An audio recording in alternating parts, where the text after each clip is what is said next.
வெற்றி வாழ்வு வாழ வாழ்க்கையில் தெரிந்து கொள்ள வேண்டியது பெருந்தன்மை, பெரிய மனது, பிறர் குற்றங்களை மன்னித்தல், சுய கௌரவம் பாதிக்காது நடத்தல், தன்னை பற்றி புகழாது பிறரை பற்றி மனம் ஊன்றி கேட்டல், ஏழைக்கு இறங்குதல், பிழை பொறுத்தல், பிறருடைய பல காரியங்களையும் நல்ல சுபாவங்களையும் மட்டும் பார்த்தல், இது போன்ற நல்ல குணங்களை உடையோர் பெருந்தன்மை மிக்கவர்.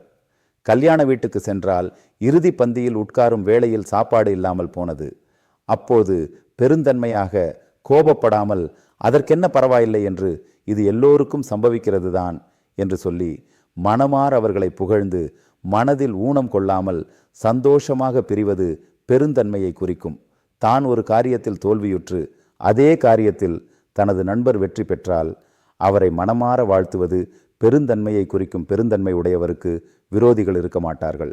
பிறருடைய ஊனங்களை பார்க்காமல் நல்ல காரியங்களையே பார்க்கும் நேர்மறை யோசனை இருக்கும்.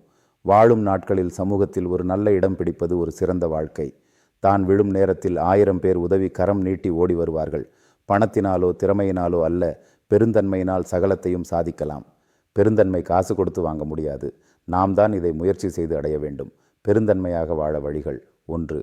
முதலாவது பேச்சிலும் செயலிலும் பெருந்தன்மை எப்படி பிரதிபலிக்கும் என்று கற்றுக்கொள்ள வேண்டும். 2. கேள்வி மனதுடன் கேட்டால்தான் பதில் உருவாகும். 3. மனதினுள் கேள்வி எழுந்தால் அந்தந்த சூழ்நிலைக்கேற்றபடி பெருந்தன்மையாக நடந்து கொள்வதெப்படி என்று அவரவர் மனமே சொல்லிக் கொடுக்கும். 4. சமூக அந்தஸ்து பணத்தில் மட்டுமல்ல, பெருந்தன்மையான சுபாவத்திலும் இருக்கிறது. 5. ஒவ்வொரு சூழ்நிலையிலும் பெருந்தன்மையாக இருப்பது எப்படி என்று நினைத்தாலே பெருந்தன்மை வெளிப்படும். 6. தனக்குள் சின்னத்தன்மை இருக்கிறதா என்று கண்டு கொண்டு அதை பெருந்தன்மையாக மாற்ற வேண்டும். 7. எல்லா மனிதரையும் மதிக்க கற்றுக்கொள்ள வேண்டும்.